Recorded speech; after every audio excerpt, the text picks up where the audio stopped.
La portabilidad, porque tú lo puedes desplegar en cualquier parte. O sea, tú estás en tu laptop, tu ordenador, en tu portátil, como se le Que diga. me hace a mí usar un contenedor y no nada más publicar mi aplicación en un servidor Es corriendo. una muy buena pregunta. Quiere mostrar. Al tener 5, le dan este badge especial, le mandan una jacket especial. Entras a un club Platinum Super Pro. Inclusive puede ser un ataque masivo Ujú. a Amazon o a Microsoft o ¿Qué algo ha así pasado? que ha pasado y tener otro proveedor completamente aislado totalmente lo salvaría en una situación así. Pero es que yo soy de lo que opino. Hay clientes que me lo han dicho. Hay clientes que tienen, mira, yo le puedo sacar lo mejor a Azure por esto, pero también yo tengo una cosa muy puntual con Amazon Web Services por aquí, y tengo otra cosa con Google por allá. Bueno, entonces hablemos un poco de Kubernetes. Kubernetes, bueno, ¿por qué yo empecé a hablar? ¿Por qué empecé yo con Kubernetes? Porque tenía que dar un curso. ¿Usted aprendió? Porque le Porque, asignaron un curso de Kubernetes. sí, eso fue en el 2018. Y hubo un compañero, un compa, como dicen aquí en Costa Rica y en muchos países de Latinoamérica, que él tiene que dar el curso. O sea, se propuso, pero después, no sé, como que cosas de la vida no quiso, no sé qué pasó, no sé. Y tuvimos que asumir ese reto. Entonces, tuvimos que prepararnos en un tema que no eran, nunca lo había tocado. No sabía nada, Ni nada, idea de nada. La Kubernetes, escuchó, pero nada. ni lo Ahora, había ¿en escuchado. cuánto tiempo? 3 meses. 3 meses está bravo. 3 meses sin salir de casa, sin hacer nada más, solamente que aprender de eso. Buah. Sí, 3 meses Todos está. los días. Bueno, entonces empezamos con eso. Era un cliente importante de esa formación. Yo no estaba en Microsoft, estaba en un partner de educación, importante también aquí, bueno, a nivel global.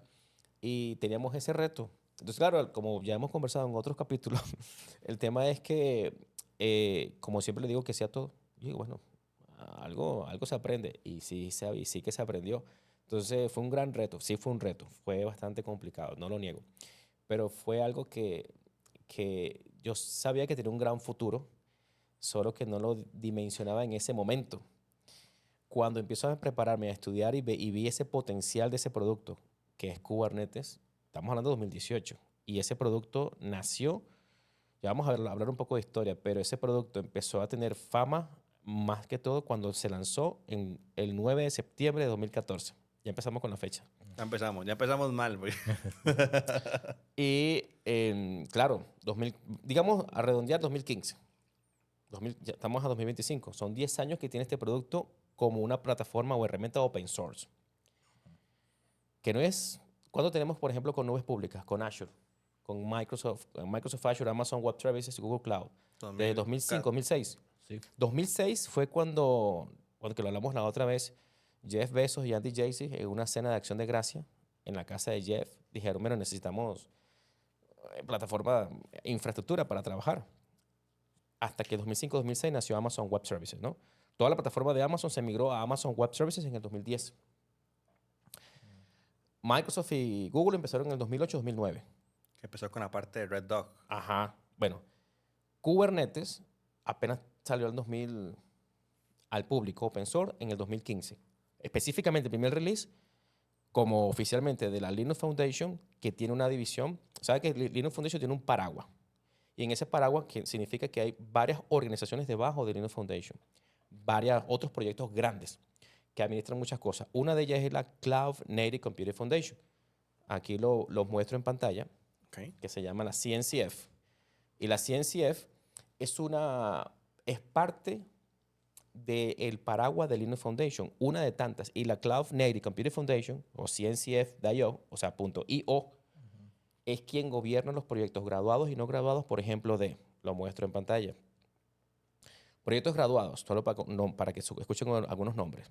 Cilium, Argo, Containerd, Kubernetes, Prometheus, Helm, etcétera. Kubernetes, por supuesto, entre otros. Entonces, ¿qué hizo? Esto empezó en el 2015.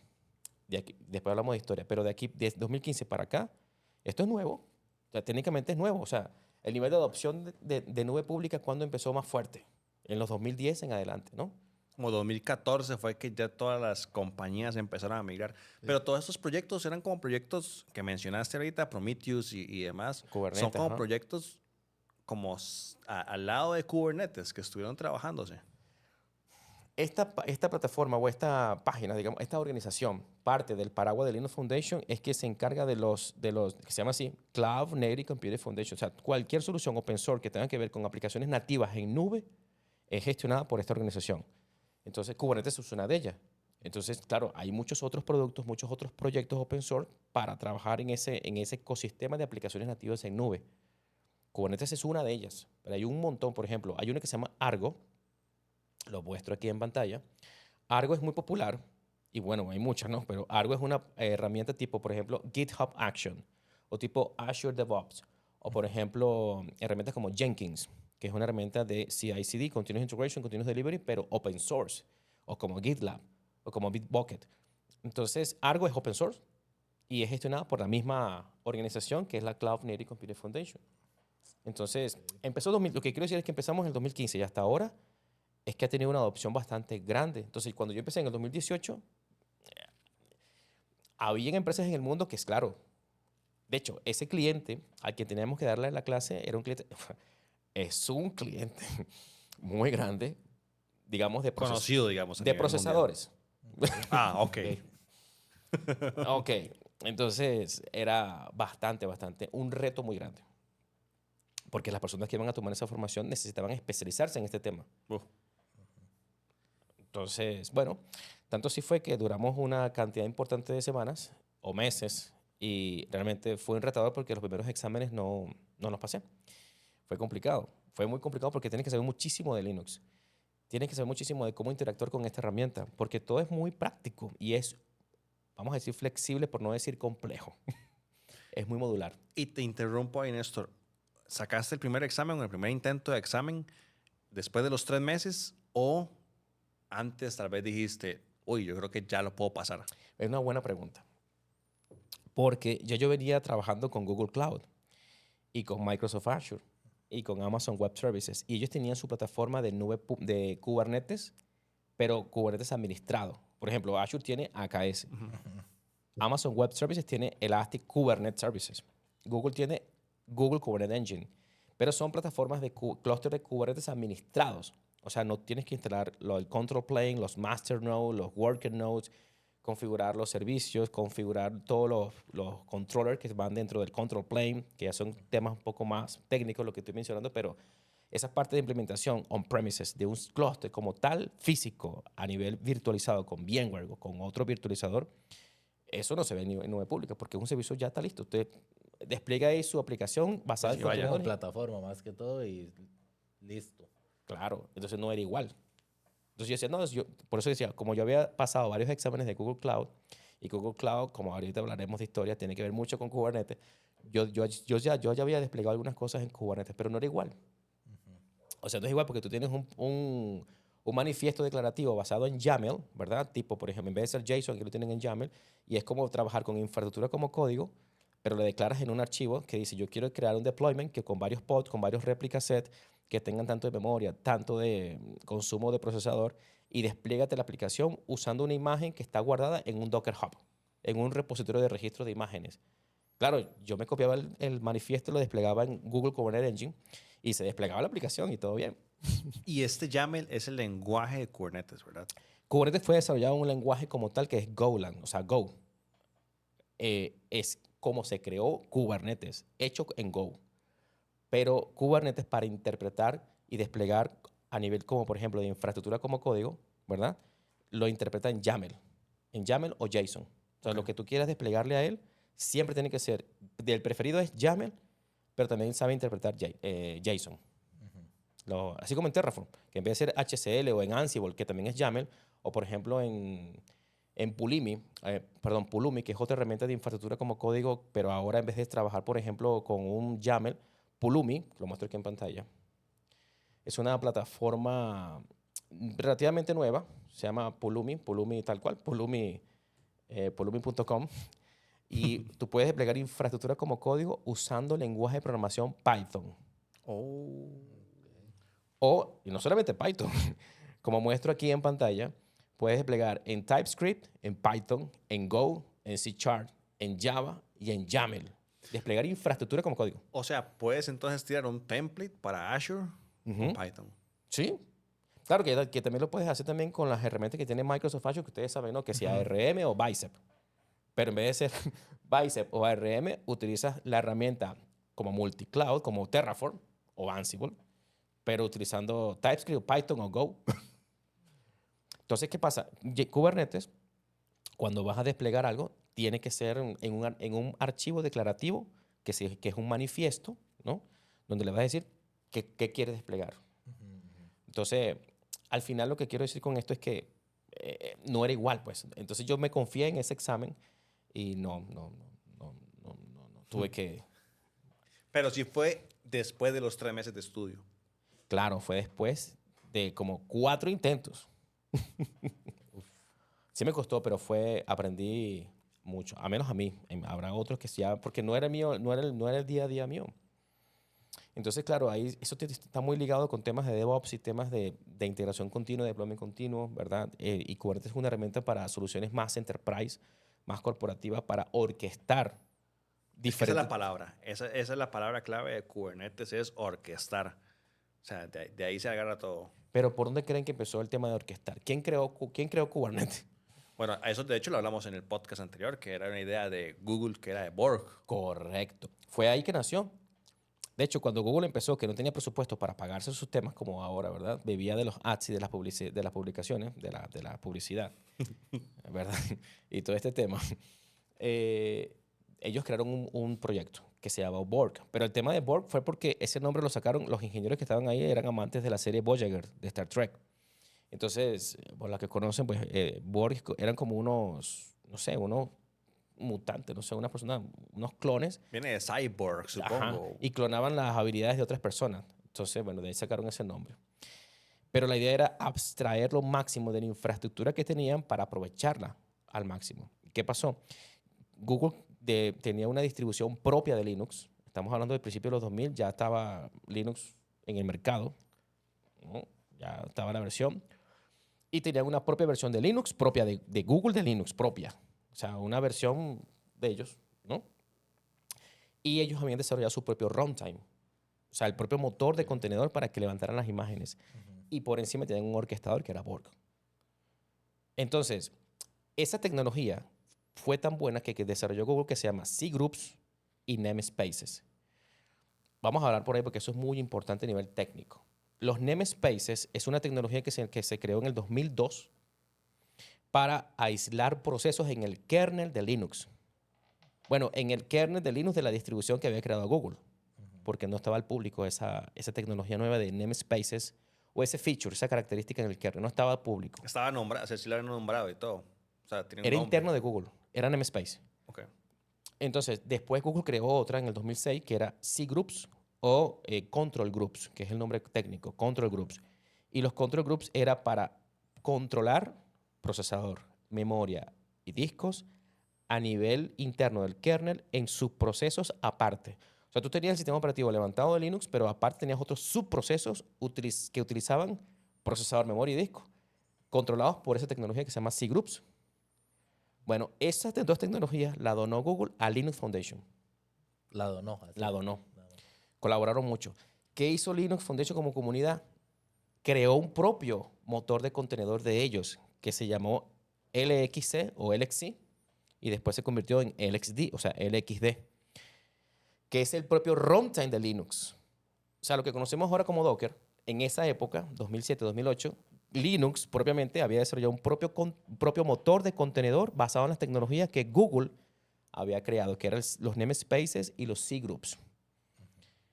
Bueno, de esas tecnologías que se sacaron al público, empresas como Docker la aprovecharon para sacar provecho y sacar sus tecnologías, porque eran open source. Open source. La aprovechó al máximo Docker y Docker se instituyó formalmente en el 2010 como una empresa privada y también para colaborar con la comunidad. Docker creó su propio runtime, aparte, que era lib container o library container. Y Docker creó una estructura muy amplia a nivel de arquitectura para implementarse y se hizo muy, muy popular. Docker, 2010, ¿quién no conoce Docker, no? El tema es que no había, como todo estaba comenzando tan fuerte y todo el tema de container estaba naciendo tan fuerte, pero era un tema muy disruptivo, que necesitaba un estándar. Entonces hubo una guerra, por decirlo así, entre Docker y su comunidad de amistades, no sé, sus aliados, empresas de tecnología. Inversores, literalmente. Me imagino. Y estaba Google, Red Hat y otros que eran el otro frente de la guerra. Que suena fuerte. Estamos hablando de 2010, 2011, entre 2010 y 2015. Fue hasta el 2015 que se decidió hubo dos estándares. Uno es la OCI, lo muestro en pantalla, la Open Container Initiative, no es Oracle Cloud Infrastructure, ¿ok? Docker. La OCI o la Open Container Initiative es el estándar que todo motor de contenedor, o sea, todo lo que tiene que ver con arquitecturas de microservicios basados en contenedores, tiene que tener. Tiene que regirse por un estándar, que es el OCI, la Open Container Initiative. Pero ese estándar se hizo formal en el 2015, pero había otra, que era la APPC. La APPC, así se llama, lo muestro en pantalla, era otro estándar que se intentaba crear en su momento por otros participantes como Google, Red Hat y otros, para crear un proyecto aparte de estándares aparte. De hecho, crearon un propio motor de contenedor que se llamó Rocket o RKT, pero no fue tan popular como lo ya estaba haciendo Docker. Y Docker tenía tanto crecimiento y tanta adopción con su propio runtime que en su momento Docker empezó trabajando con el propio runtime de Linux, que era LXD y el LXC. De hecho, cuando Docker empezó en 2010, 2011, 2012, hasta el 2013, Docker dijo, no quiero trabajar más con las tecnologías que tiene. Desarrollaron su propio... Y desarrolló su propio motor, que es libcontainer. Entonces, claro, se desligó y dijo, no, yo quiero hacer mi propio negocio y quiero tener libertad para yo y seguir usando mi propio motor de contenedor, libcontainer, y RunC y otras librerías y otra arquitectura interna que tiene Docker como solución en cualquier distribución de Linux. Y no quiero depender del LXC ni el LXD propiamente del Linux. Quiero tener mi propio control, mi propio runtime. Y así fue. Pero en el 2013 se separaron. Y Docker creó su propio motor y creó su propio estándar. Ese estándar hoy en día es el que cuando usted, por ejemplo, los que estén escuchándome, que son desarrolladores y quieran crear, por ejemplo, una imagen de contenedor, porque ustedes dos desarrollan una aplicación, .NET, C#, lo que sea, y tienen el código, lo suben a GitHub y está el código ahí, está todo. Ajá. Usted lo puede desplegar en una máquina virtual, ¿no? en una web apps, en cualquier otra solución de infraestructura como servicio, on-premises o en plataforma como servicio, lo que sea, se va a desplegar. Pero eso es una arquitectura, depende de la arquitectura. Si es una arquitectura una arquitectura desacoplada, basada en microservicios, llamemos, por ejemplo, una web apps en Azure. Usted despliega eso en la web, su código en una web apps o en una máquina virtual, ¿no? Va a levantar. Pero si hablamos de una arquitectura de contenedores basada en microservicios, ahí se tiene que empaquetar la imagen, ¿no? Como una cajita. Ok. Yo te tengo una pregunta porque igual para la que nos están escuchando y es una parte de los desarrolladores, probablemente ya trabajen con contenedores y suben sus aplicaciones con contenedores. Ajá. Pero si yo no sé qué es un contenedor, ¿cuál es la función de un contenedor? Y yo sé que estamos hablando mucho de historia, ¿verdad? Y que la historia es importante, pero ¿cuál es esa función, digamos, de un contenedor que me hace a mí usar un contenedor y no nada más publicar mi aplicación en un servidor corriente? Es una muy buena pregunta. Vamos al tema de Google. Google necesita aprovechar al máximo el hardware. Entonces, ¿por qué la idea de empaquetar una imagen y ejecutar en un motor, o sea, empaquetar la imagen? ¿Por qué empaquetarla y ejecutarla en un subproceso en el kernel de Linux? Porque aprovechabas y podías desplegar más aplicaciones en un sistema operativo. O sea, no tienes que crear una máquina virtual física o virtual y desplegar en todo el sistema operativo una aplicación, porque sería algo más monolítico, como una arquitectura monolítica.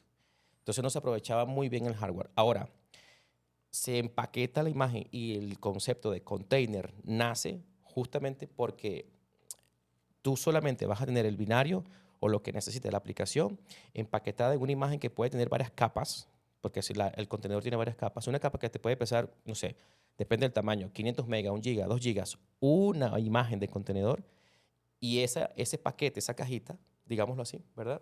Puede usted usarla on-premises, en Amazon Web Services, en Google Cloud, en Oracle Cloud, en cualquier parte te va a funcionar siempre y cuando lo estés levantando en un kernel que sea de Linux.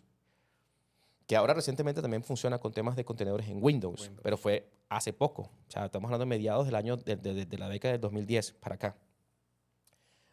Pero es la portabilidad, principalmente. ¿El por qué? La portabilidad, porque tú lo puedes desplegar en cualquier parte. O sea, tú estás en tu laptop, tu ordenador, en tu portátil, como se le diga, y tú te instalas un motor de contenedor como Docker Desktop, o Micro K8S de Canonical, o Minikube, que es la parte más mínima de Kubernetes para probar cositas locales en tu laptop, y tú empaquetas, haces un Docker build, por ejemplo, y tu motor de contenedor está instalado en tu laptop y tú empaquetas tu imagen y esa imagen va a correr en tu laptop, pero usando una capa muy pequeña de memoria, procesador y disco. Entonces, esa imagen empaquetada, tú la puedes desplegar, la puedes subir en GitHub o donde tú quieras y va a funcionar en cualquier... Es portabilidad. Segundo, portabilidad. Primero, portabilidad. Segundo, aprovechar al máximo el hardware. O sea, abstracción al máximo del hardware. Eso es algo muy liviano y es sencillo. Pero cuando tienes miles o cientos de miles de contenedores, se hace inmanejable manejarlo, o sea, llevarlo sin un orquestador. Yo diría que principalmente serían esas opciones. Ahorro de costes, escalabilidad y ahora con el tema de DevOps. Recuerden que el tema de DevOps empezó en el año 2006 como un movimiento que se llamaba DevOps Days con el señor Patrick Dubois. Lo pueden buscar por allí. Él inició este movimiento en el 2006 hasta lo que se conoce hoy como una cultura de DevOps, ¿no? Que es manejar lo que es la parte operativa y la parte de desarrollo en uno solo con las mismas herramientas, las mismas culturas y que todos hablemos el mismo idioma. Y que no haya el muro de confusión de DevOps, que es lo que se conoce como el muro de confusión. Entonces, desde el 2006, 2007, 2008, 2010, 2000, ¿verdad? Todo se unió. Entonces, el tema de una integración continua y un deployment continuo, el tema de automation, agilidad, metodologías Lean, Agile, Scrum, todo lo que hay ahorita, hace que manejar arquitecturas de microservicios basadas en contenedores sea fantástico para agilidad y ahorro de costes. Ahora, si hablamos, por ejemplo, de una arquitectura de microservicios basadas en eventos o basadas, por ejemplo, en ambientes serverless, eso ya es otra cosa. Pero si necesitamos tener un mayor control, flexibilidad de las aplicaciones para poder manejar versiones y el tema de automation y el CI/CD, o sea, CI/CD, pues la parte de contenedores cae muy bien ahí. Con eventos se refieres como a respuesta de algún Claro, si tú, por ejemplo, subes una situación. imagen en Instagram ahorita y tú le dices, mira, yo me tomo una foto y la subo, ¿no? Ya subir la imagen y que se guarde, por ejemplo, en un S3 o en un storage account, en un blob storage, ahí hay un evento. Se dispara un trigger y ese trigger ejecuta otro proceso, otro evento, que puede ser con Azure Function. Lógica, va ahí. Claro, entonces ese function está programado para que, por ejemplo, comprima la imagen, que viene con, no sé, con 5 megas y quiere usted reducirla, no sé, a 500K, para que se guarde y sea más, o sea, esos son eventos. No tienes que estar desplegando ni servidores ni nada. O sea, todos los programas con eventos, Azure Function, o si es otros proveedores, los otros proveedores no tienen algo parecido. Y listo, no, es que como es tipo arquitectura lambda también. O sea, no necesitas contenedores. En esa arquitectura, no. Y serverless tampoco. Okay. Y entonces, ¿en qué tipo de arquitectura sí necesito el contenedor cuando ya es una aplicación más robusta? Buena pregunta. Vamos a decirlo así. Si necesitamos una arquitectura de microservicios desacopladas, ¿no? No necesitamos algo monolítico. Monolíticos, por ejemplo, que usted tenga un ERP, tipo un SAP, un SAP, Salesforce, un Oracle, un Microsoft Como un SQL Server. CRM es, como un Sí. Dynamics. Ajá. Algo grande que consuma demasiado disco, que necesitemos discos con una cantidad de jobs muy amplio, que necesitemos que van a desplegar cargas de trabajo intensas, sobre todo a nivel de disco, sobre todo disco, memoria. Pues tal vez una arquitectura de microservicios basadas en contenedores no sea tal vez lo más adecuado. No es que no se pueda, sí se puede hacer, pero hay que hacer unas adecuaciones en Kubernetes para hacer eso. Pero tal vez en otro tipo de despliegue de aplicaciones no sería bueno desplegar una arquitectura de microservicio.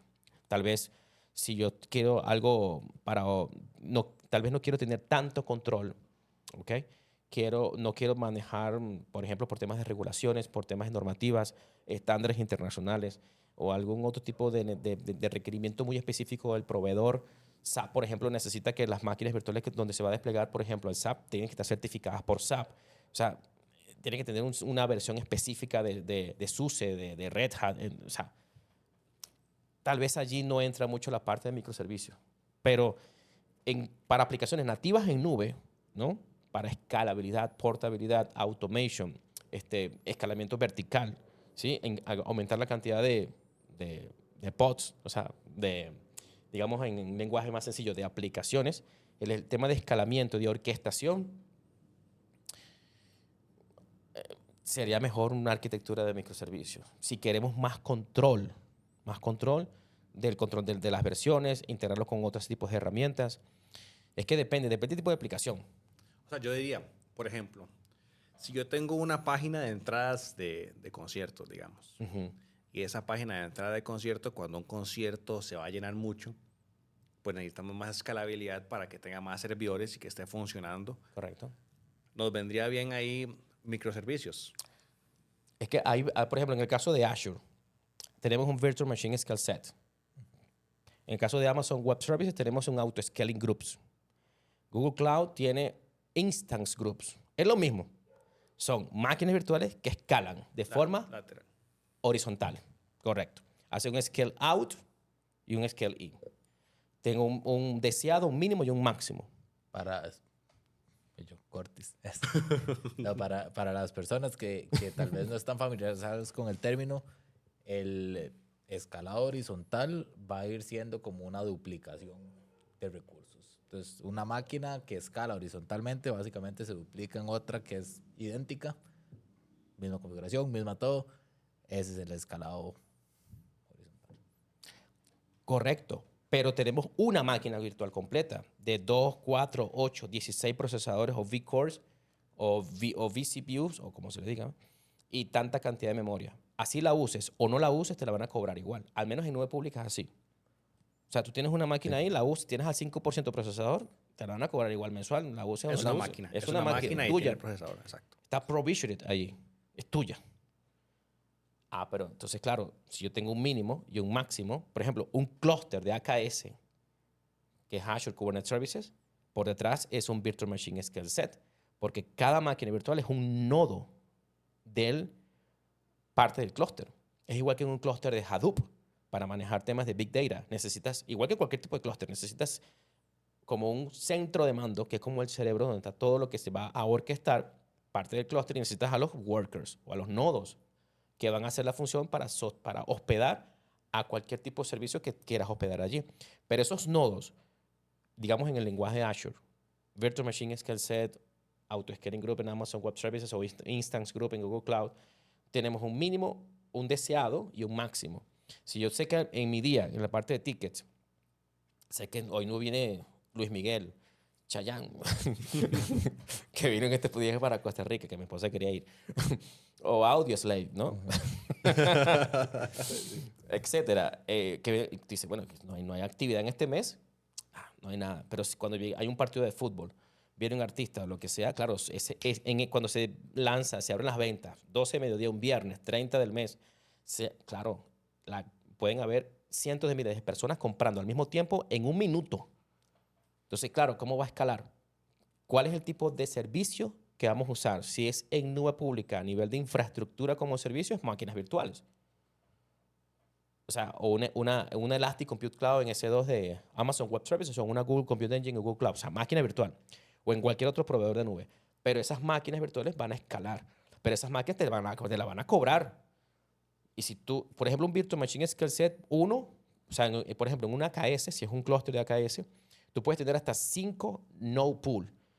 Es decir, y cada node pool puede crecer hasta 1000 instancias. O sea, pues tú puedes tener 5000 máquinas virtuales en 5 node pool dentro de un mismo AKS. O sea, tú tienes 5000 máquinas activas en un día de rush, full, dando servicios. Y cuando ya baje, ¿verdad? Se van a bajar la cantidad mínima. Eso es lo bueno de un Virtual Machine Scale Set. En caso de que quieras usar un tipo de servicio como AKS, que es un clúster. Ahora, si lo vamos a usar en una aplicación de ticket, que yo quiero crear una aplicación de ticket en una nube pública, hay otros tipos de arquitecturas y modelos de servicio de plataforma como servicio donde tú la gestión de infraestructura se la delegas al proveedor y tú no te preocupas del mantenimiento, o sea, de las actualizaciones, de los parches, La seguridad es compartida. Hay ciertas capas. Por ejemplo, si vamos a trabajar con un Network Security Group o con, en el caso de Amazon Web Services, se llama un Network Access Control List para poder controlar el tráfico entrante y saliente a nivel de subred, o un Security Group a nivel de interfaz de red, ¿no? En Google Cloud se le llaman Firewall Rules. En Microsoft Azure se le llaman, es uno solo, que es el Network Security Group, que se le puede asignar a interfaz de red o a interfaces de red o a una subred. Que lo más ideal sería hacerlo a nivel de subred por el principio de menor carga administrativa. O sea, es mejor a una subred. Pero tú tendrías entonces que manejar esa parte de infraestructura, redes. ¿Qué puertos están abiertos? ¿Qué puertos están cerrados? ¿Cuáles son los parches? ¿Cuándo hay que hacer el mantenimiento? ¿Qué hay que escalar?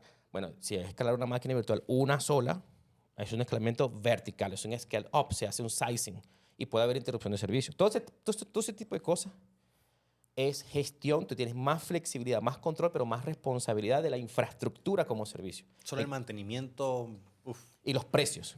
en los precios. Porque no es igual desplegar, por ejemplo, la misma aplicación de ticket en Azure Function o, por ejemplo, en una web apps, que no estoy manejando ningún tipo de infraestructura.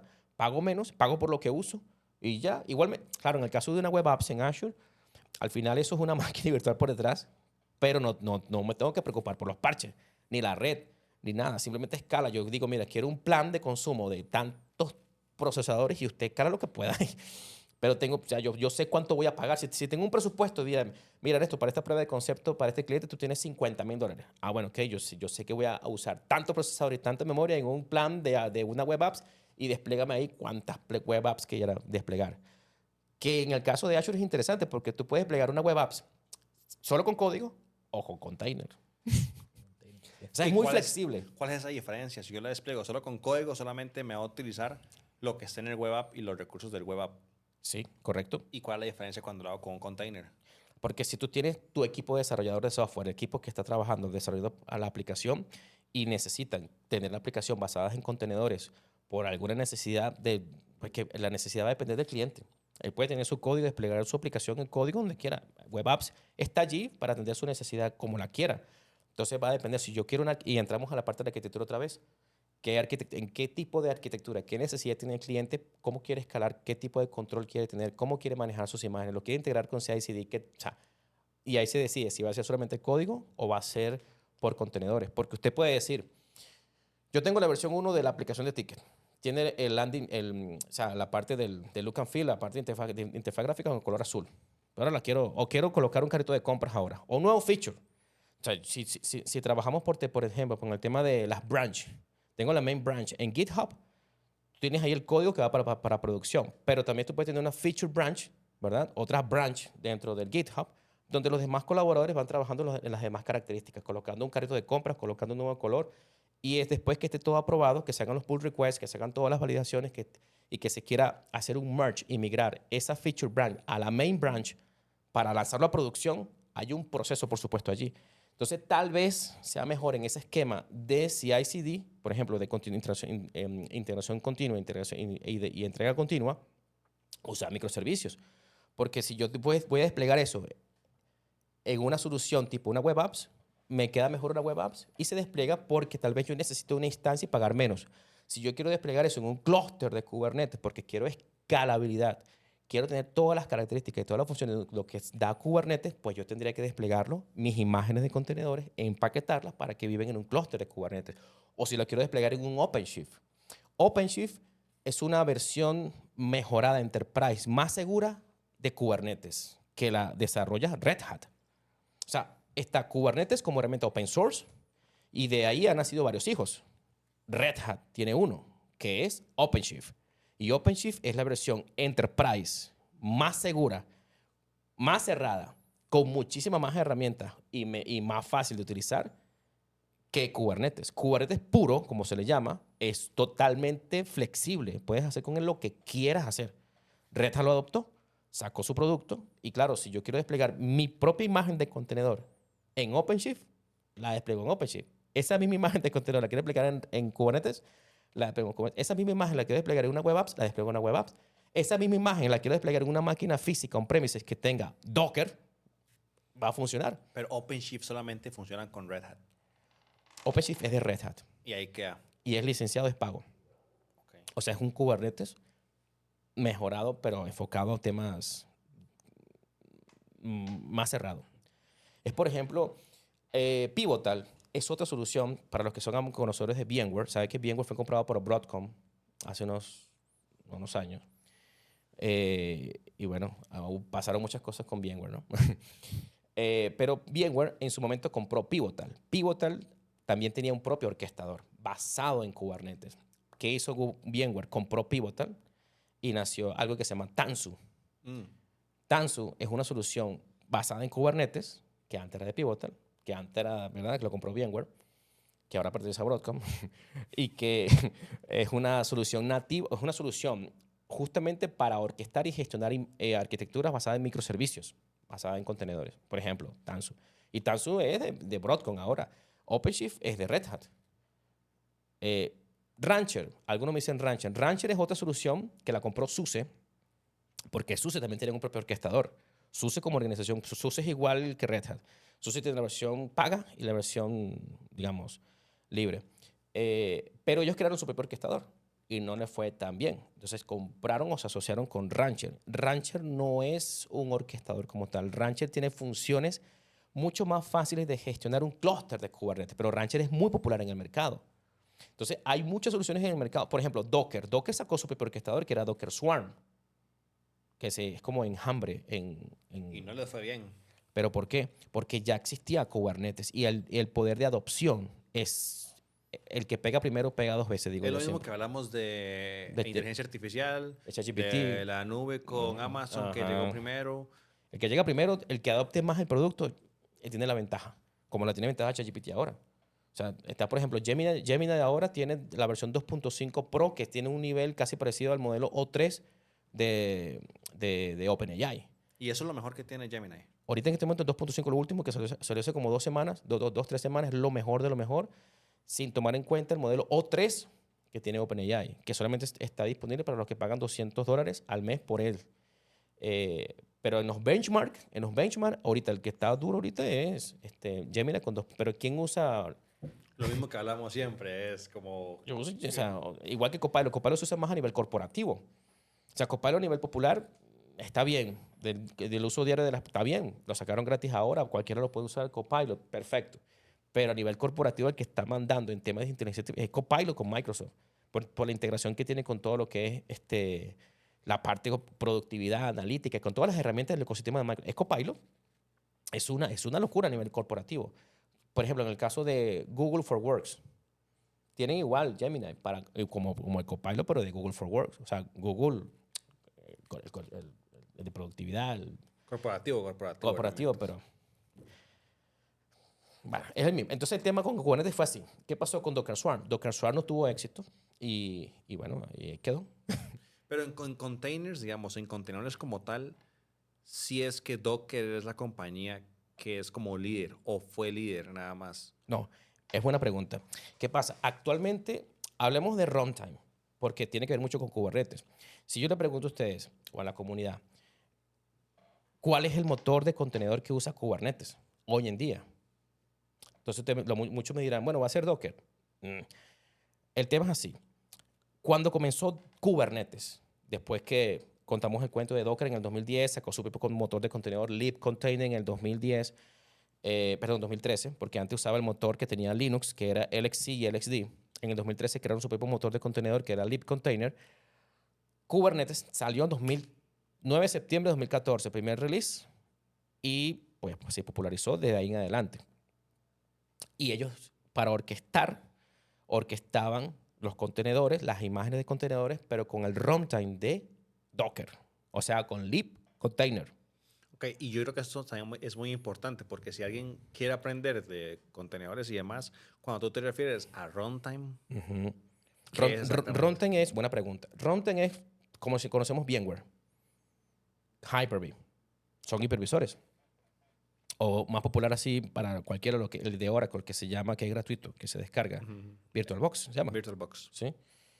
Bueno, hablar de contenedores o de runtime hablar de contenedores es como hablar de virtualización. Solo que en vez de usar un hipervisor, como VMware o Hyper-V, para desplegar máquinas virtuales, para desplegar contenedores, no necesitas un hipervisor. Sigue siendo un hipervisor, pero no necesitas un hipervisor, necesitas es un runtime. O sea, como un demonio, un daemon que se esté ejecutando en el kernel de Linux o ahora Windows, ¿verdad? Para que ese daemon o ese runtime le dé vida al container. Si no está ese runtime, no se va a ejecutar la imagen del contenedor. Entonces, por eso es muy, muy flexible y a nivel de abstracción de hardware, porque eso no consume prácticamente nada de espacio. Y en comparación a tener una máquina virtual con un VHD o VHD o un VHD, como se le diga en el país, a la V, yo le digo V de vaca, pero sé que en Latinoamérica esa está la V. En España le dicen a la W, le dicen W. B grande y B chica también. Pero bueno, el disco de la máquina virtual en Hyper-V, ¿no? El Virtual Hard Disk, VHD. Claro, eso pesa mucho porque tienes todo el sistema operativo ahí. De hecho, si tienes un Windows Server Core, igual pesa virtualizado. Si tienes un Linux, así sea la distribución más pequeña, pesa en un disco, ¿verdad? Y se come todo el espacio que él está pidiendo, digamos. Y no necesitas todo el sistema operativo. Bueno, ahí entran los contenedores. Entonces, ¿qué pasó con Kubernetes en ese momento? Dijo, yo voy a ejecutar todo con lo que está en el mercado más popular. Libcontainer. ¿Ok? No olvidemos eso que es importante a nivel histórico. Libcontainer. Pero ¿qué pasó? Por allá en el 2019, 2018 creo, no sé exactamente la fecha para no buscarlo en la computadora, Kubernetes dijo, mira, es que ustedes Docker, porque Docker tiene la parte comercial y la parte de la comunidad, ¿no? De hecho, Libcontainer es open source. Libcontainer. Pero las capas que tiene Docker para que funcione, tiene demasiadas capas. O sea, tú puedes instalar Docker en tu laptop y puedes manejar las imágenes, puedes manejar los discos, puedes manejar las redes, puedes manejar de los contenedores. O sea, Docker es muy amplio por dentro a nivel de arquitectura. Y esa magnitud de configuración para Kubernetes no es el enfoque, porque los Kubernetes el enfoque es ser ligero, rápido, ágil y lo más sencillo posible. Y eso complicaba mucho las cosas con Kubernetes, hasta que Kubernetes dijo, miren señores, hay un complemento aquí que tienen ustedes Docker, que se llama Shim, Docker Shim, se llama así el componente. Docker Shim se llama exactamente. Y Docker Shim, Kubernetes le dijo, no podemos trabajar con ese, o lo sacan o nos vamos con otro runtime. Y nació ahí otro motor de contenedor que se llama CRI-O, o CRIO, CRI-O, que también es parte de la Cloud Native Computing Foundation. Y eso es un runtime especial propiamente de la Cloud Native Computing Foundation, especial para Kubernetes, extremadamente ligero y seguro. Entonces, Kubernetes hoy en día puede usar CRI-O o puede usar libcontainer como siempre lo ha usado, ¿verdad? Con esa salvedad. Pero ¿qué hizo Docker? Docker sacó otro runtime que se llama Containerd. Y Containerd. Containerd, la D de Docker. Okay. Y es parte también de la Cloud Native Computing Foundation. Eso sí me gustaría mostrarlo en pantalla, porque Containerd es muy utilizado en Amazon Web Services, en Google Cloud, en Microsoft Azure. Cualquier imagen de contenedor que ustedes desplieguen en un AKS, ese AKS tiene Containerd. Entonces, aquí lo estoy mostrando en pantalla justo ahora. Se llama así, justamente Containerd. Es un runtime, pero fue creado por Docker. Y lo creó porque quería colaborar con la comunidad.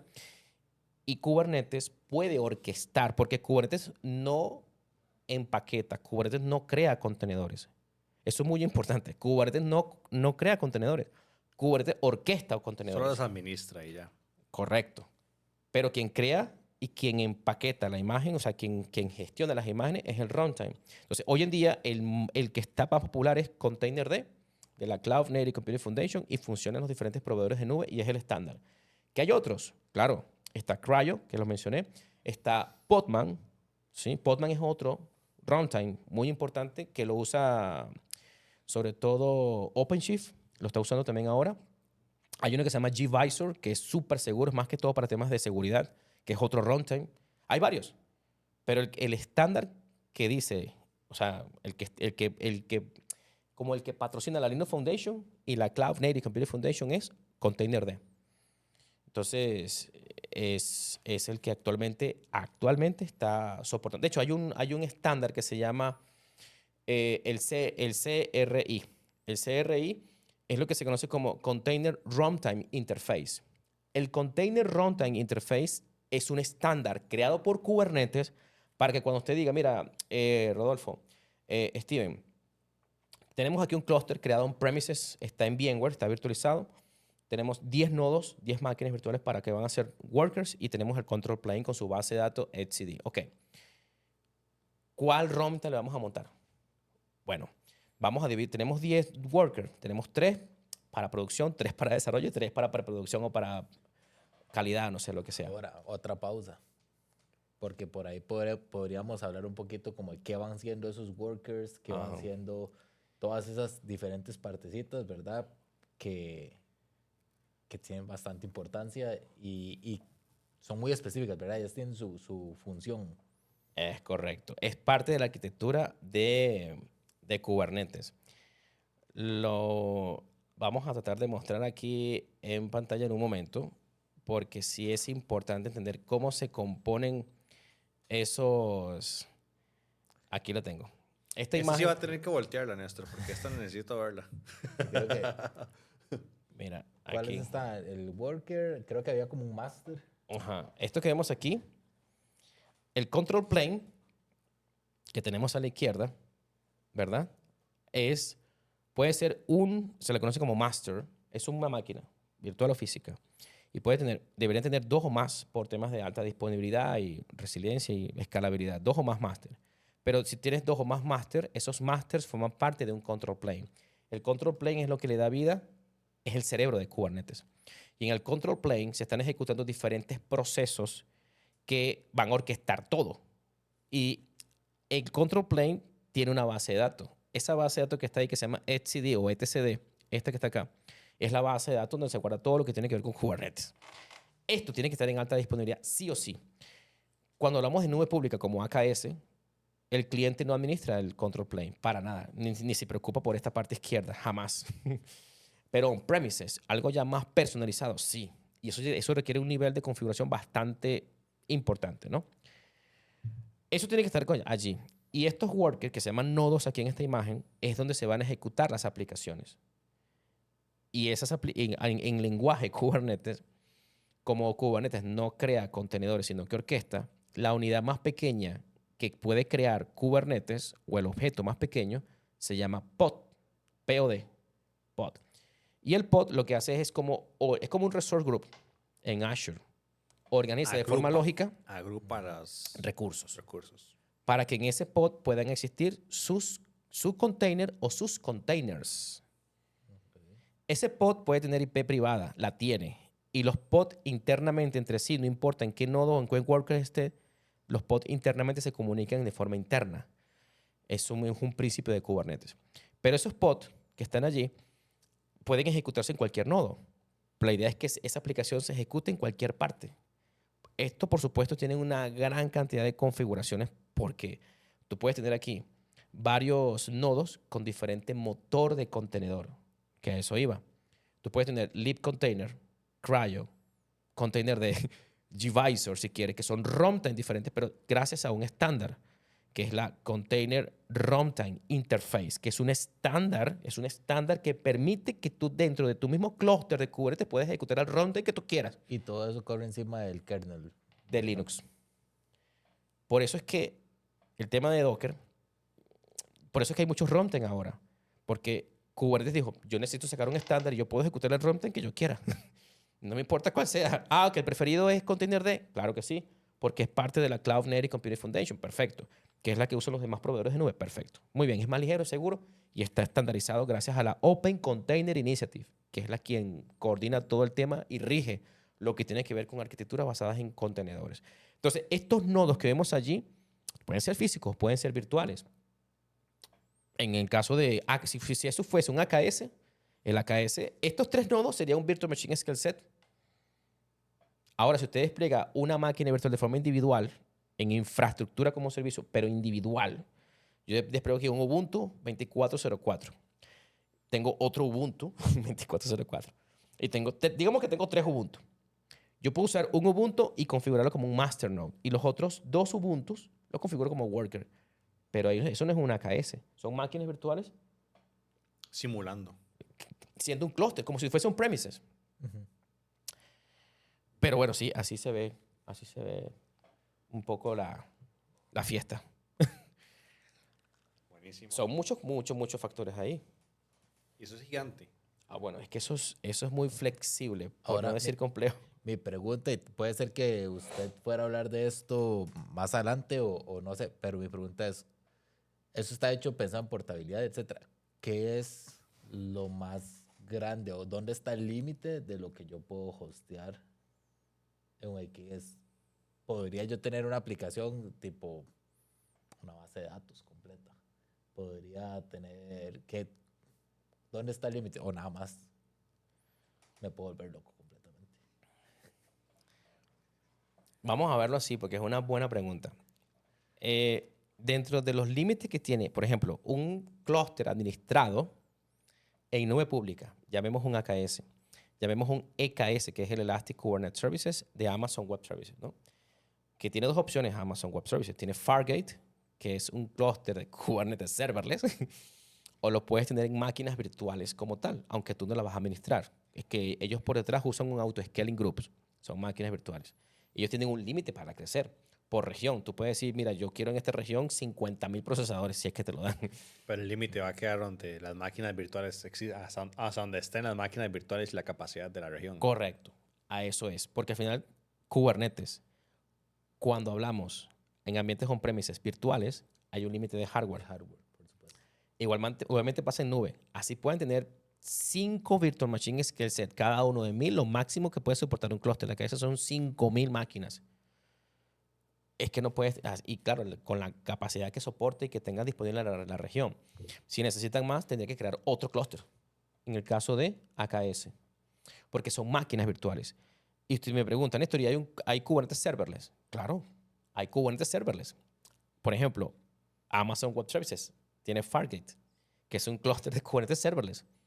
Por ejemplo, en el caso de Google Cloud también tiene Cloud Run. Google Cloud tiene Cloud Run y Cloud Run basado en Knative, que es un proyecto también digamos, para simplificar, es como el tema de crear un clúster de Kubernetes serverless igual. Google Cloud tiene la opción de crear instancias, igual que con el AKS, con el límite de las máquinas virtuales, o tú puedes crear y desplegar tus aplicaciones en un clúster de Kubernetes serverless también en Google Cloud. O sea, yo quiero pagar por lo que uso, no necesito máquinas virtuales activas que tal vez no esté necesitando y optimizo mejor los procesos. Y si quiero escalar a millones y millones de lo que, pues, sería mejor serverless. En ese tipo de diseños y recomendaciones. Va a depender del caso. ¿Y On-premises. en Azure? Azure tiene Container Apps y tiene Azure Container Instance, que son los que yo conozco. Me imagino que habrá más servicios. Pero Azure tiene AKS, tiene Container Apps y ACI, o sea, Azure Container Instance. Azure Container Instance o el ACI, al final es una instancia que tiene instalado en runtime. Y tú le despliegas ahí tu motor de contenedor. No es un orquestador. Despliega tu imagen de contenedor en una máquina virtual que es Azure Container Instance. Y ahí va a ejecutarse. ¿Que también puedo ejecutar en una web apps con imagen de contenedor? Claro que sí. Pero al final eso es una web apps, es una máquina virtual igual por detrás. Es que todo, realmente eso es súper importante que si alguien no sabe, ¿verdad? O se están escuchando igual y se preguntan, cuando se preguntan qué es la nube, todos son máquinas virtuales. Todo lo que está en la nube son máquinas virtuales que están simulando un router, un gateway, un firewall, una aplicación, una web app, un contenedor. Todo son máquinas virtuales. Entonces, sí. Y lo lindo de esto es que cuando esto empezó en los años 70. ¿Han trabajado con Unix? estamos hablando de puro Linux. Antes de Linux. De Unix. Porque, ¿qué pasó? En Unix había en los 70, final de los 70, se creó algo que se llamaba chroot. Chroot era como un proceso dentro de Unix para aislar subprocesos en el kernel de Unix. Y como vieron que era bueno, Berkeley Software Distribution de la Universidad de California era una universidad, en esa época, eran otras épocas, ¿no? Nadie tenía una computadora portátil en sus casas. Todos los estudiantes tenían que ir a una universidad a aprender con cómputo de la universidad, ¿no? Que la pagaba el gobierno o quien sea. Bueno, esa Universidad de California tenía como una pequeña institución interna de centro de cómputo que se llama así, Berkeley Software Distribution. Y ellos tenían como una alianza e intentaron comprar patentes de AT&T para el sistema operativo de Unix y crear su propio sistema operativo. Y así lo hicieron, después de un proceso largo. Esta empresa, Berkeley Software Distribution, crearon algo que se llama FreeBSD, que me imagino que los que están escuchando saben de ese sistema operativo. Un sistema operativo de Linux. ¿Quién va a saber? No sé ni yo, pero... Pero se llama así, FreeBSD. Y lo pongo ahí en pantalla, solo de cultura general, ¿verdad? Es un proyecto de sistema operativo. Bueno, ellos crearon algo que se llama FreeBSD Jails, o sea, jaulas, basándose en el tema de Unix, de SHRoot. Y ahí empezó la parte de containers. Estamos hablando de finales de los 80, principios de los 90. FreeBSD Jails, así se llama. Bueno, después eso lo adoptó Solaris Sun, de Sun Microsystem, antes que lo comprara Oracle. Y ellos, Solaris, crearon algo que se llama Suns, que eran como una especie de jails de FreeBSD, o sea, como un motor de contenedor, pero de Solaris, de Sun Microsystem. Y le fue bien. Pero después llegó Google, llegó Linux, porque Linux torba con el tema de los 90, crearon Linux sacó la comunidad, colaboraron, el tema de GNU con Richard Stallman y todo este cuento loco, ¿no? Cuando empezó Linux con los amiguitos de Stanford, ¿verdad? Sergey, el otro que se llama Sergey y el otro fundador de Google, Sergey Brin, y se me olvidó el otro. Bueno, ellos dos. Al final, cuando empezaron a crear Google en el final de los 90 y empezó con el tema de a optimizar su hardware, ellos usaron la distribución de Linux que ya hablábamos y empezaron a crear sus temas. Pero bueno, de ahí empezó todo hasta a optimizar todos los procesos, ¿no? De hecho, empezaron en los 2000. Pasó lo de Star Trek. De hecho, ¿saben por qué se llama Kubernetes? No. Ni idea. Kubernetes se le pusieron porque viene del griego y significa timón o volante, como mando. Por eso el simbolito. Ah, sí. ¿Y por qué tiene 7 puntas el timón de Kubernetes? Es que ves que se pone... ¿Saben Lo que que el timón- siempre me preguntas, ¿en qué momento Néstor, en su curiosidad, dice, ¿y por qué tienes 7 puntas el timoncito? Eso fue- Se eso quedó viendo el logo nada más y dice... Eso qué fue, raro. eso fue un curso de VMware cuando estaba aprendiendo justamente en esos 3 meses. Lancé tantos cursos de IBM, de todo, de todo, de todo. Bueno, había una persona que justamente hablaba de la historia. Y yo, qué interesante, este es el único curso que veo que habla de historia. Y las 7 puntas vienen porque había un personaje de la serie Voyager de Star Trek que se llamaba Seven of Nine, que era una mujer. Era un personaje. Y las 7 puntas del timón hacen referencia a Seven of Nine de esa persona, de esa chica. Es por eso tiene 7 puntas. Y Kubernetes significa timón en griego. De hecho, se le llama Cage, porque en Kubernetes, entre la K y la S, hay 8 letras. Entonces se le pone El ocho. K8S. Curioso. Ok. Pero sí, entonces, interesante en todo el tema de... ¿Cómo vamos con la agenda, Néstor? ¿Cómo vamos con la agenda? Porque yo creo que vamos a tener que ir tema 2. Yo creo que falta el tema de certificaciones. Eso es siempre lo más importante. El tema de certificación es muy importante, sí. Y hablando de eso, de certificaciones, porque, ok, Linux Foundation es el centro de Kubernetes y es prácticamente, La Cloud Native Computing Foundation, ok, que es parte de la Linux Foundation.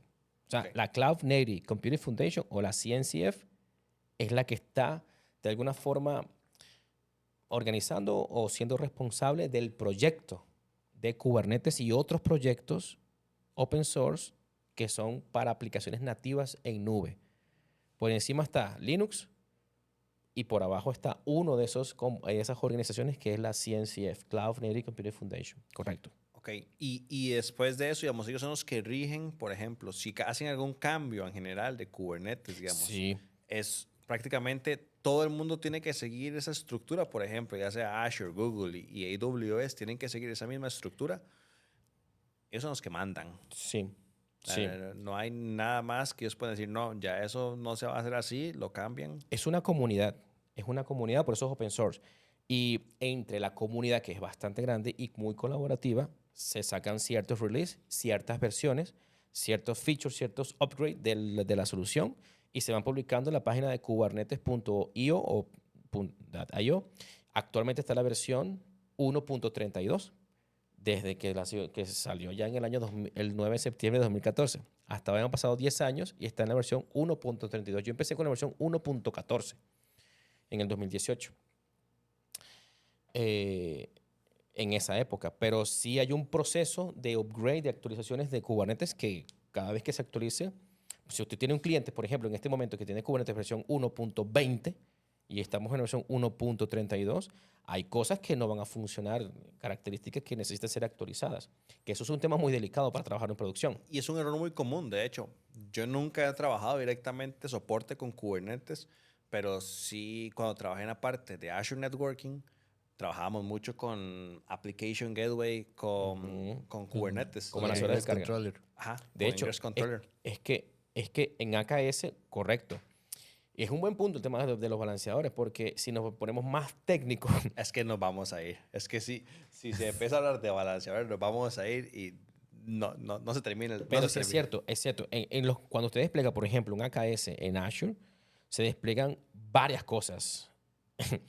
Se crea un Virtual Machine Scale, se crea una Virtual Network especial, se crea, o sea, todo un esquema de redes, de subred, eso tiene un nombre, Son managed. O sea, eso los administra Microsoft. Microsoft, exacto. Hay load balancer que están enfrente. Hay un load balancer de capa 4 que es el load balancer. Pero si vamos a exponer servicios a Internet, ahí podemos agregar el Ingress Controller, ¿verdad? O el Application Gateway de capa 7. Pero ya sería, porque es que son servicios ya de nube pública. Entonces tenemos más flexibilidad y más opciones. En cambio, on-premises, para colocar un balanceador de carga on-premises, necesitamos un Nginx, ¿no? Necesitamos un Nginx es una organización igualmente, pero funciona como web server y funciona también, tiene otras características de proxy y de balanceador de carga para temas fuera de nube pública. Entonces es otro tipo de configuración. Si usted, por ejemplo, tiene un clúster de Kubernetes on-premises fuera de nube y quiere disfrutar de servicios que están de nube pública, también se pueden hacer. Se puede agregar un componente que se llama Cloud Control Manager dentro del control plane de Kubernetes on-premises para que use los servicios que están arriba en nube pública. O sea, para integrarlo directamente. Es muy modular. Y todo esto se aprende, pues, de hecho, hay cursos oficiales de la Linux Foundation que se encargan de las certificaciones más populares que hay en el mercado. La CKA, que es la Certified Kubernetes Administrator, que es bastante popular, que cualquier persona que trabaje en un rol de SRE o Site Reliability Engineer debe saber de Kubernetes. 100%. Es que los que trabajamos en sysadmin o SRE o en temas de DevOps, si usted, por ejemplo, que trabaja en el área de seguridad, ¿no? Tiene un cliente, mira, tengo un clúster de Kubernetes, necesitamos hacer un hardening de este clúster. ¿Cómo manejamos los certificados TLS, los servers, o sea, las cuentas de servicio? ¿Cómo manejamos el cifrado? ¿Cómo manejamos los rollback access control de las cuentas que están creadas? ¿Podemos integrar ese clúster con un Entra ID? Eso o sea, es que Kubernetes está como los memes que sale Buzz Lightyear con Woody. Kubernetes everywhere.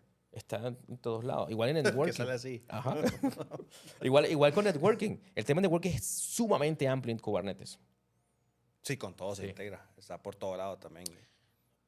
El almacenamiento, los discos, el storage. Como si vamos a trabajar con NetApp, por ejemplo, o con cualquier otro o servicio de storage, por ejemplo, de storage account, un S3, es que lo podemos conectar con muchas cosas. Entonces, ¿cómo se aprende eso? Bueno, yo diría que con las formaciones oficiales de la Linux Foundation y buscar esas certificaciones por allí. Esos serían los que usted recomendaría así 100% como los mejores, los cursos oficiales de Linux Foundation. yo para cerrar, porque sé que el tema está bastante largo, pero aquí en la página que estoy mostrando aquí en este momento, en la plataforma de cursos oficiales de Kubernetes, están aquí viendo que existen pues varias certificaciones, ¿no? Y están las 7 puntas, ¿no?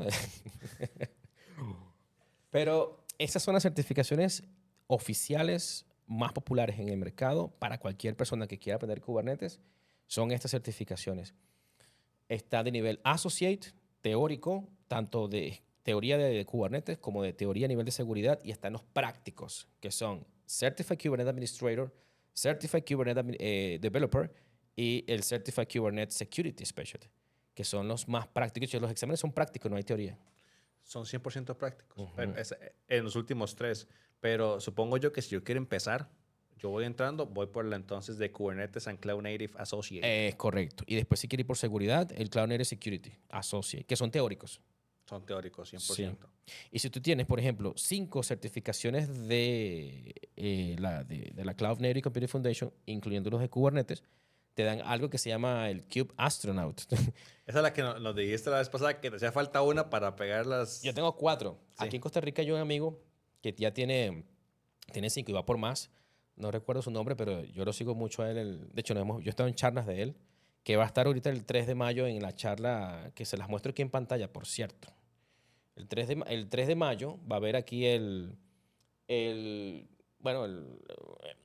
KCD. sí. Es una... Ahí dice Kubernetes Community Day. ajá. Es un evento importante de la Cloud Native Computing Foundation. Entonces, bueno, sí va a estar esta persona y ojalá se puedan registrar. Después les compartimos el enlace por ahí Ahí lo ponemos en en la descripción. ¿Cuándo se hace? El 3 de mayo. Ok, y eso tiene costo. Sí, es como $20, $30. O sea, Nada para usted, Néstor. pero sí, hay un programa que sí quisiera mostrar porque se llama así Cubestronaut, ¿no? Algo así, ¿no? Lo ven allí en pantalla. Que al tener 5 certificaciones, 5 de las que tenemos aquí, por ejemplo, el Certified Kubernetes Administrator, ¿no? O el Application Developer, o el de Security, o los ASOS, si quieren mostrar. Al tener 5, le dan este badge especial, le mandan una jacket especial. Entras a un club Platinum Super Pro. Y el logo. El logo es un casco del astronauta. Y me interesa que hay otro que dice Golden. Pero el Golden ese es nivel super. O sea, ¿cómo es? Fase ultra instinto. que por lo menos lo decía por ahí el compañero Ian. Pero es tener todo este montón de certificaciones. O sea, Eso es todo el libro. Eso es todo el todas. álbum lleno. Sí. prácticamente todo. Y en el mundo, hasta el momento que se lo hace como 2 semanas esto, he visto como 5 en el mundo. 5 personas. Es que imagínese solamente la cantidad de tiempo que hay que invertirle. Y cada certificación cuesta $465. Eso, La mayoría. precio, hay una de como de 300, ¿verdad? Creo que las más básicas son Sí, como las de Associate. 300. Pero hay descuentos. La comunidad siempre está sacando muchos descuentos y paquetes y te lo hace muchísimo más económico. Muchísimo más económico. ¿Has visto este nuevo incentivo de Microsoft del Skill AI? ¿Lo has visto más a profundo? Ahorita que hablamos de certificaciones y como la comunidad hace descuentos y demás, este Skill Fest Ajá, que sacaron, está en proceso ahorita, desde el 8 de abril. que está en proceso, ¿sabes algo más a fondo? Porque sería bueno como hacerle como ese anuncio a las personas que tal vez quieran sacar alguna certificación, porque yo vi que es como parte de un sorteo.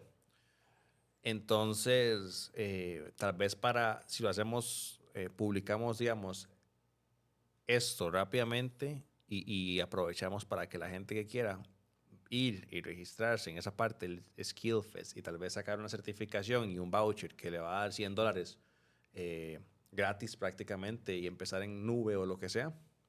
Sí, justamente yo lo publiqué hace un par de días, el proceso completo de qué es lo que tienen que hacer.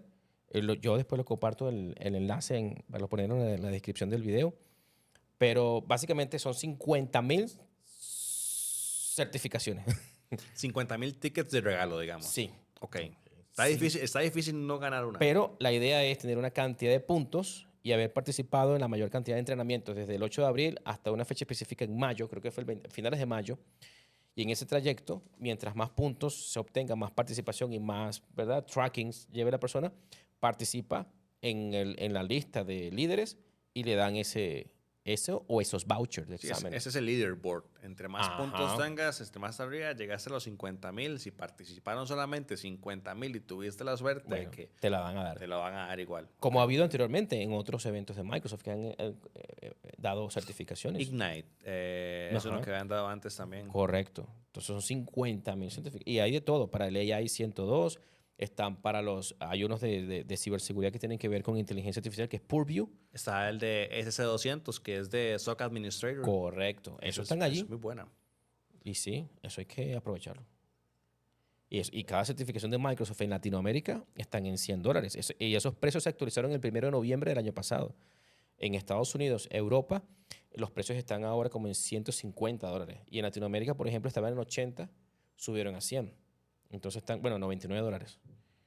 Los associates, porque los fundamentals, o sea, los básicos, por ejemplo, en ST900 están más económicos. Como $60. Pero creo igual que. igual es plata para muchos. Entonces, Claro. sí, sí, sí. Entonces, claro, aprovechar estos vouchers que cuestan, digamos, $100 es gratis, está muy bien. Sí.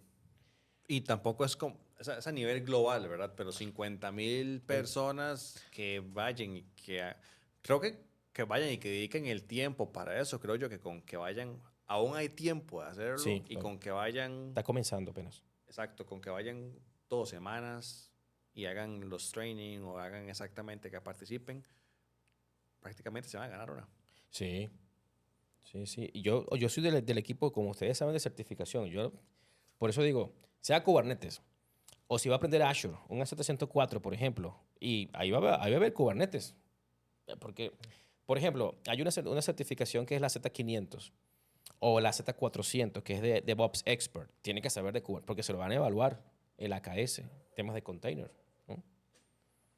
Entonces, de hecho, hay unas certificaciones de Google Cloud que son la de Google Cloud Architect, nivel professional, eh, la de Google Cloud DevOps, nivel professional. Bueno, casi que todas, la de Developer también, evalúan su nivel de conocimiento en Kubernetes. En Google Cloud, las certificaciones nivel professional, le evalúan su nivel de conocimiento. Y no hemos tocado el tema de nubes híbridas, no hemos hablado de Google Anthos, de Cloud Distribute Software de Google Cloud, no hemos hablado de Azure Arc, no hemos hablado de Amazon Web Services Outputs, que son soluciones para gestión de clúster de Kubernetes desde la nube, pero que estén on-premises. El caso de Azure Arc. Azure Arc es lo que mejor conocemos aquí porque es Azure, digamos. Pero, o sea, todos esos ejemplos que diste, los demás, hacen exactamente lo mismo. O parecido. Pues sí, porque al final usted tiene una institución financiera, un banco, y el banco tiene on-premises, varios clústeres de Kubernetes físicos virtualizados, por ejemplo, pero usted necesita seguridad, necesita políticas, necesita, o sea, temas de compliance. Necesita, por ejemplo, configurarle un Defender for Cloud con Regulatory Compliance para aplicarle unas políticas, una iniciativa, un grupo de políticas o definiciones, como se le llaman, definition. ¿Quiere usted, por ejemplo, protegerlo? Pues su clúster que está on-premises es suyo. ¿Cómo lo hace? Está Azure Arc. Azure Arc, está usted, es la gente de Azure Arc a su clúster on-premises y va a ver ese clúster de Kubernetes en Azure como si estuviera en Azure, pero está fuera de Azure. Sí. Google Cloud tiene lo mismo. Se llama Google Anthos. Y es lo mismo. Usted tiene ya desde Google Cloud, puede administrar los clústeres de Kubernetes donde quiera que estén, desde Google Cloud. Pero es más bueno Arc. Amazon Ese Web es Services propaganda. tiene EKS Anywhere. Y es lo mismo. Ok, pero solamente es para Kubernetes. Kubernetes. Ok. Usted ha visto qué gracioso, Néstor, porque él viene, es como si hablara 5 idiomas. Porque él viene, se aprende que Storage Account, viene y dice S3 y siempre lo compara con Las 3 nubes. En las 3 nubes. Ya se me olvidó cómo se dice en la parte de Google Google. Cloud Storage. Los buckets. ¿Pero por qué? Porque los clientes con los cuales tratamos siempre son, la mayoría, Sí. y no lo digo yo, lo dice Forrester Wave, IDC, Gartner, cualquiera de estas empresas de research, el 80-90% de las empresas enterprise no están en una sola nube pública. Es que para ellos desde un punto de reliability no es lo más sabio, digamos. Porque tú tienes un centro de datos, es como tener un centro de datos con un cliente. Se te queda una región de Azure, claro, te tiene que replicar a otro lado, ¿no? Hay políticas de asset recovery. Pero tal vez dicen, no, pero es que yo voy a tú puedes replicar de Amazon a Azure. Inclusive puede ser un ataque masivo Ujú. a Amazon o a Microsoft o ¿Qué ha algo así pasado? que ha pasado y tener otro proveedor completamente aislado totalmente lo salvaría en una situación así. Pero es que yo soy de lo que opino. Hay clientes que me lo han dicho. Hay clientes que tienen, mira, yo le puedo sacar lo mejor a Azure por esto, pero también yo tengo una cosa muy puntual con Amazon Web Services por aquí, y tengo otra cosa con Google por allá.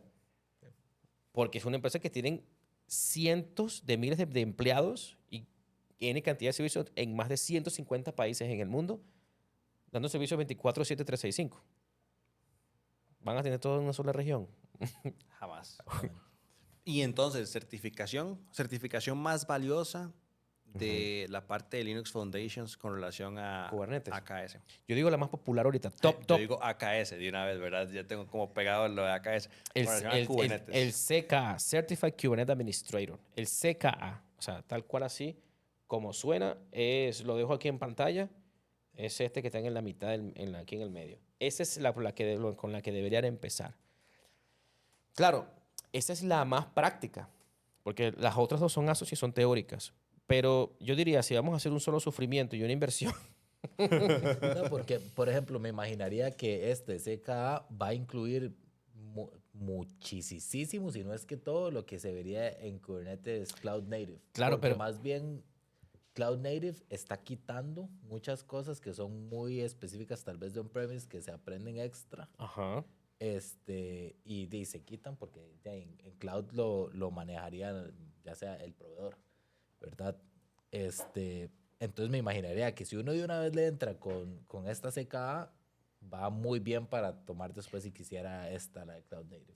Yo concuerdo. Yo opino, por ejemplo, cuando sacamos el Z900, Azure Fundamental, usted es un manager y está liderando equipos. Usted no está en la operación. Usted está liderando. Pero usted necesita hablar el mismo idioma que su equipo, ¿verdad? ¿Ok?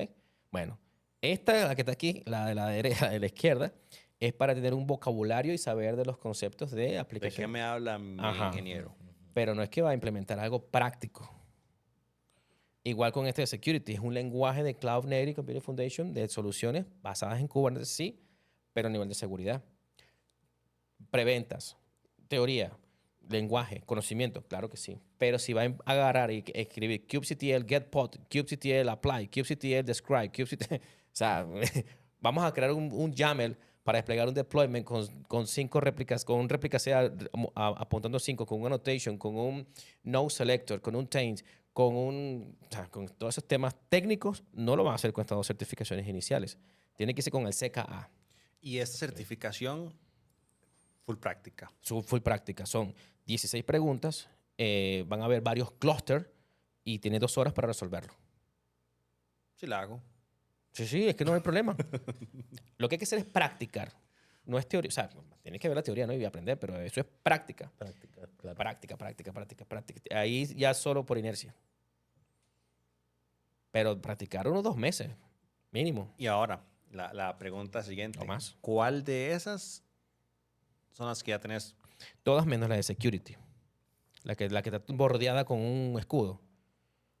La estoy estudiando justamente esta semana para pasar a la semana que viene antes del evento del 3 de mayo. Para ¿Vas ya a ir? llegar, Sí, yo para que compré mi entrada en febrero.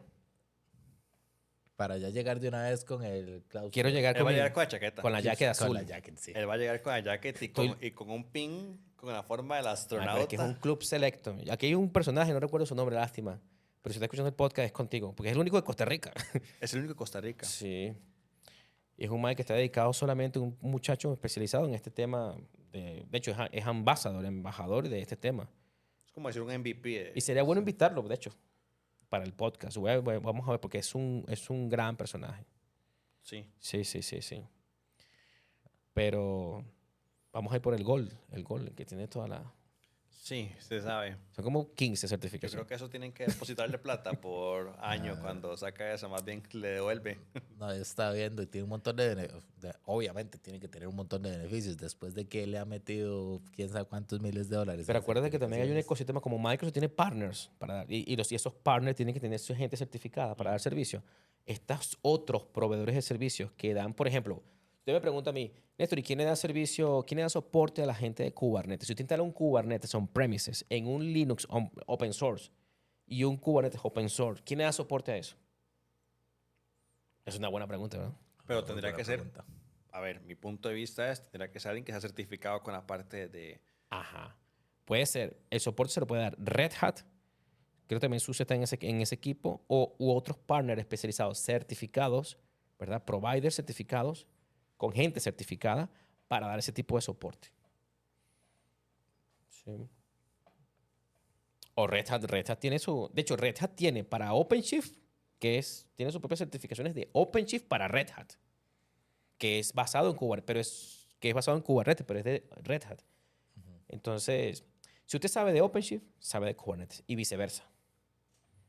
Ok, ok, súper. Pero para clientes que tienen mucho Red Hat, tienen que certificarse en OpenShift.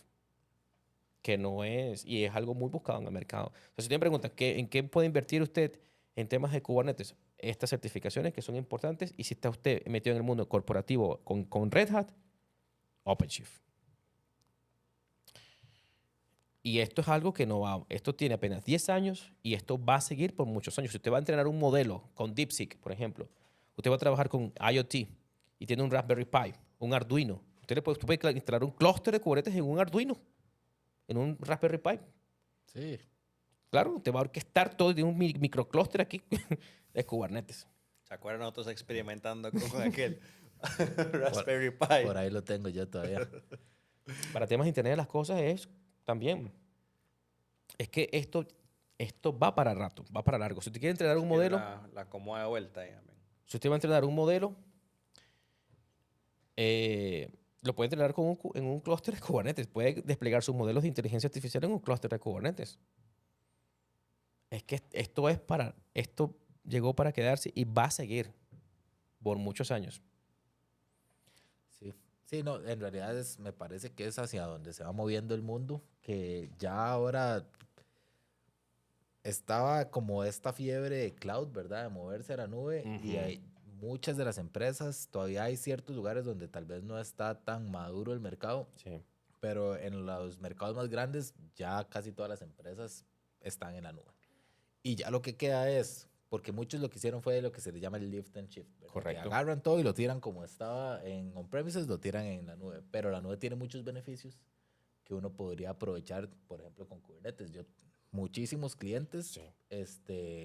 que yo veo, digamos, es para donde van. Es buscando cómo administrar los recursos que tienen en la nube de una manera mejor. Y eso es lo que realmente al final de cuentas hace Kubernetes, que usted se podría ahorrar, en vez de tener un montón de máquinas virtuales, podría tener nada más un clúster, ¿verdad? Corriendo todas sus aplicaciones.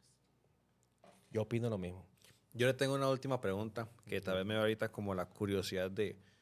Tenemos la certificación, sabemos que el Administrator es la mejor certificación para ir y empezar y llevar y jugar realmente pues conseguir un trabajo, ¿verdad? Que también Correcto. es. Pero en esa certificación, ¿cómo es el método de enseñanza? Digamos, porque eso es completamente, yo aprendo solo, me inscribo, pago el voucher del examen, o yo tengo que ir y aprender en otro lugar y solamente voy y hago el examen con ellos. No. Ahí usted puede hacer el examen y meterse a la página del examen, pagar con la tarjeta y ya tiene su agenda. De hecho, tiene 2 intentos. Tiene un retake incluido en el precio, ¿verdad? Hay descuentos que saca la Linux Foundation y la Cloud Native Foundation. Siempre sacan descuentos ahí en publicidad en LinkedIn o donde sea. Pero solamente es comprarlo y agendarlo para hacerlo. Ok, No, tal vez me expliqué mal, devuelvo. ajá. Ellos me hagan un curso para yo ir viendo paso a paso dónde... El curso está, pero no es obligatorio tenerlo. Si ya usted tiene la práctica y el conocimiento, un conocimiento empírico, Digamos que no sé nada. ok. Hay un curso que es el LFS, eh, 258, que se llama así, LFS 258, pueden buscarlo, Linux Foundation, o sea, LFS 258, que es el curso de Kubernetes, on demand, oficial de Linux. Son $299 ese curso y trae las prácticas para implementar las prácticas en cualquier parte, en cualquier nube pública. Despliegas una suscripción gratuita de Azure, Google o Amazon y despliega los clústeres y practica. Así te lo dicen literalmente las prácticas oficiales. Te dan todo ese curso allí. Si quieres un curso en vivo o presencial, cuesta $3,250 el curso de 5 días, 40 horas, el curso oficial LFS 458. Es el curso oficial de Linux, de Kubernetes puro, que es el que yo doy. El LFS 458 por persona. Esos son los cursos oficiales. Pero claramente yo no me puedo ir a certificar después de llevar ese curso. Yo tengo que practicar y practicar y practicar. Correcto, porque es el curso, tú tienes prácticas y laboratorios en esos 5 días, pero es mentira que uno va a salir experto en 5 días en ningún curso de nada. A menos no a los que nosotros hacemos a nivel de tecnología. Entonces, sí, tiene que posteriormente a ese curso, te dan todas las bases, lineamientos, las guías, los conceptos, todos, oficial, y la idea es practicar, practicar, practicar. Yo diría, depende de la intensidad, todo un fin de semana, todos los fines de semana, por 2 meses, todos los días, 1 hora, porque el examen tienes que resolver. De hecho, hay una página que se llama killer.sh, donde tú pagas para tener los laboratorios prácticos oficiales que no irrumpen con la ilegalidad, sino que son laboratorios prácticos, simuladores reales del examen en Killer.sh, se llama killer.sh. Y tú puedes tener tu simulador del examen y practicar, pero obviamente para llegar a ese nivel tienes que haber practicado mucho antes. Hay otras páginas de diferentes otras, Catacoda, Codecloud y otras que no son oficiales como tal, donde se enseña que no tienes que pagar 3,000 tantos dólares por un curso, ¿no? Pero hay otras páginas, por supuesto, de muy buen prestigio, más económicas, con membresía mensual, para poder aprender y practicar. Yo uso mucho y recomiendo mucho una que se llama codecloud.com. Codecloud.com. Que esa es el misterio del podcast de las certificaciones, ¿se acuerda? Ese es el secreto más bien guardado en esto.